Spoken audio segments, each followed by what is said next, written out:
Hello, welcome to the Magnolia Room. This is our 2-year-old classroom.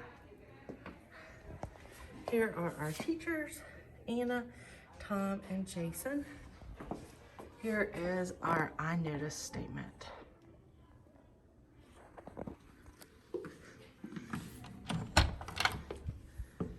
I turn on the upper lights, usually they're off, so that you can just see things better.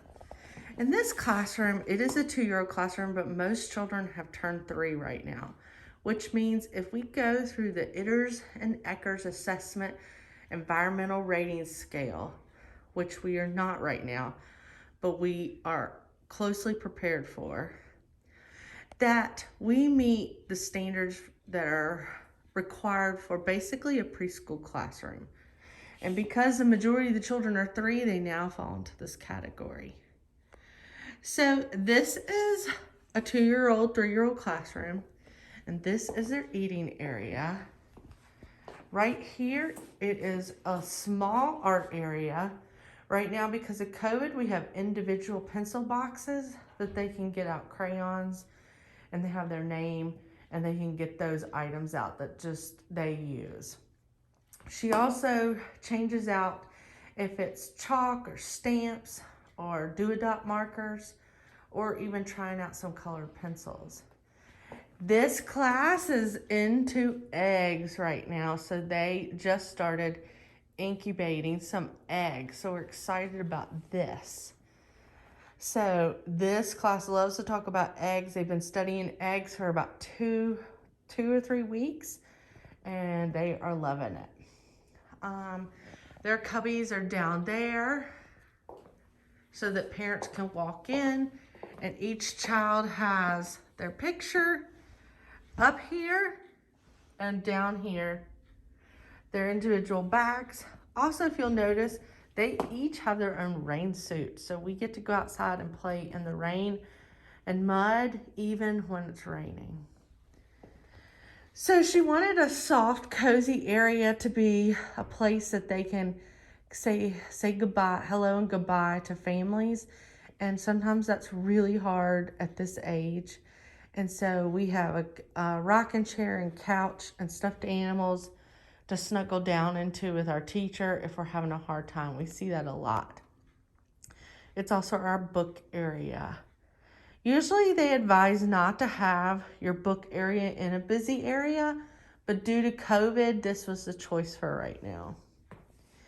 We have a sensory table right here. Then we have limited options, but they've also been doing some easel and painting, so right now that's resting. The children have just left the room, so it is messy. So this is our eating area, but it is also where art can happen as well. She just changed this room around, so this is our dramatic play area. There is her busy closet. We do have diaper changing area, but most of the children are potty trained. And this is our bathroom with the gate, 2 toilets, a pop-in toilet seat because it is kind of big, their own child-sized sink, trash can with foot pedal. And once brushing teeth, this would be right here, and they can see themselves brushing their teeth, which is great. This is where she writes down though who's used the bathroom, who hasn't, who's still in a diaper, and so she does have to track that. This is a hand washing area, and this area is supposed to be just food prep. Notice how crowded it is. It's really cluttered. This is probably something she should be working on. And if she heard this, she would be like, oh gosh. But that's just what happens in a preschool classroom. So she has her science area labeled.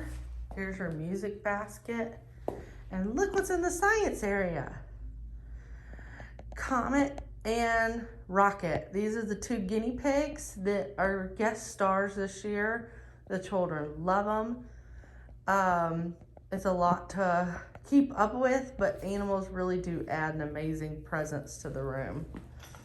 These are the science materials: pretend play, suction cups, manipulatives, magnets, technology, more eggs. We love eggs. This is our block area. You try to have it enclosed so that when building structures that, oh wait a minute, this is manipulative, sorry. They've moved things around.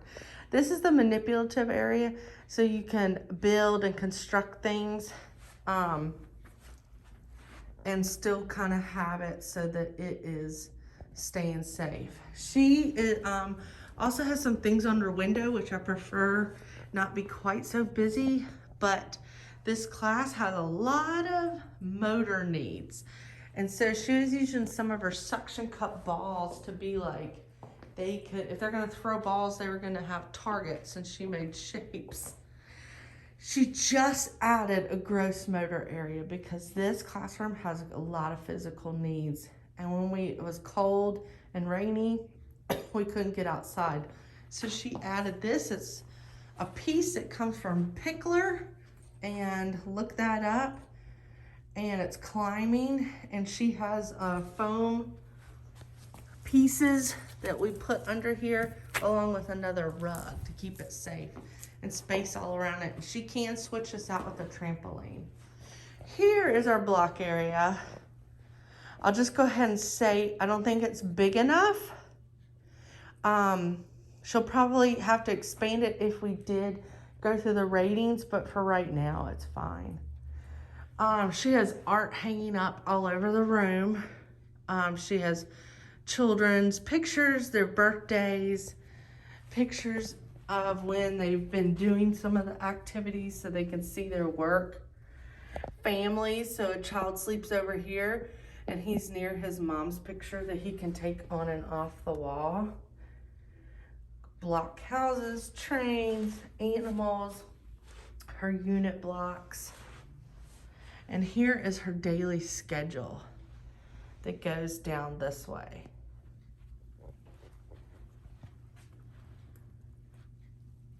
She has a dollhouse and a shelf that has the dollhouse pieces right there. Again, this is one busy room. They are outside right now, and I took a chance to come in here and capture all the things that are going on with this age group, because more things, that means you have tons more supplies. So look at that. Things that she needs right here. She needs all different types of paint colors, finger paint, paper. We talked about the safe foam a couple of weeks ago. This is called foam sensory paint. Tape. These are paint like pastels. More blocks, our diapers. And this was, we did a vision board for their classroom and the things that they envisioned for their team. Those are individual boxes to do like art activities in. And they were really into balls and ramps earlier this year. The newest emergent curriculum that's coming out is hair. This started, they had several books about hair, and so this morning during breakfast, the teacher said, do you want to read a book about eggs, or do you want to read a book? And they said, no, we want to read a book about hair. So they read this book this morning.